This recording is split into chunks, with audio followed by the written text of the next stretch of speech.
مرد جلال مرد ہنر بھیجنا پڑا، مرد جلال مرد ہنر بھیجنا پڑا، اونچے بدن پہ اونچا ہی سر بھیجنا پڑا۔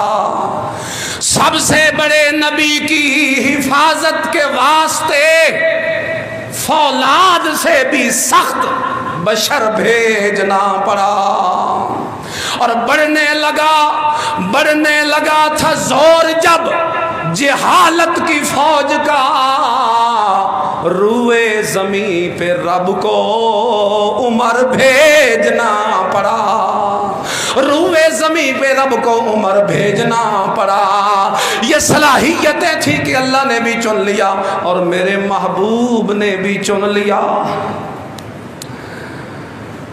اب یہ ایک نیا موضوع شروع ہو گیا ہے کہ عمر کو کس کس نے چنا، یہ بھی پورے 1 گھنٹے کا بیان ہے، وقت ختم ہو گیا ہے، پھر کسی موقع پہ آپ کو سنائیں گے۔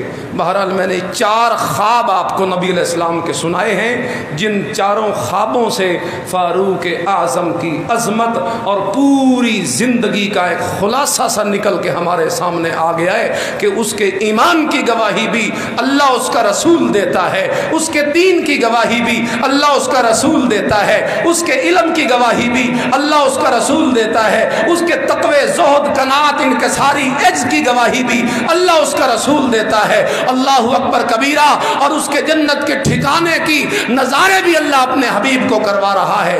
اس لیے میرے بھائی، آج 1 محرم الحرام کو یہی پیغام ہے کہ اصحاب رسول سے اپنا تعلق پکا رکھ، اصحاب رسول سے اپنا تعلق مضبوط کر، اصحاب رسول سے اپنی نسبت پکی کر۔ یہ فتنوں کا زمانہ ہے، یہ وہ زمانہ ہے جس زمانے کے متعلق میرے نبی نے فرمایا تھا ایک زمانہ آئے گا فتنے یوں آئیں گے جیسے تسبیح کا دھاگا ٹوٹتا ہے تو دانے جس تیزی سے گرتے ہیں زمین پر، فرمایا اتنی تیزی سے فتنے پہ فتنہ، فتنے پہ فتنہ، فتنے۔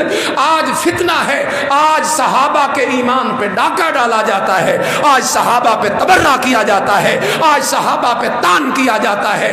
آج 1 محرم الحرام کو ہم یہ عہد کرتے ہیں کہ ہم سب صحابہ کی عزت کو اپنے ایمان کا حصہ سمجھتے ہیں۔ ہاتھ کھڑا کیجئے۔ سب صحابہ ہمارے لیے، حسین ہو، علی ہو، یا عمر ہو، یا معاویہ ہو، یا ابو بکر ہو، ادنا سے ادنا صحابی بھی ہمارے ایمان کا حصہ ہے۔ کسی ادنا سے صحابی کی توہین بھی انسان کو مسلمان رہنے دیتی نہیں ہے۔ اللہ سے دعا ہے اللہ ہمیں سچی اصحاب رسول کی محبت نصیب فرمائے۔ وآخر دعوانا ان الحمدللہ۔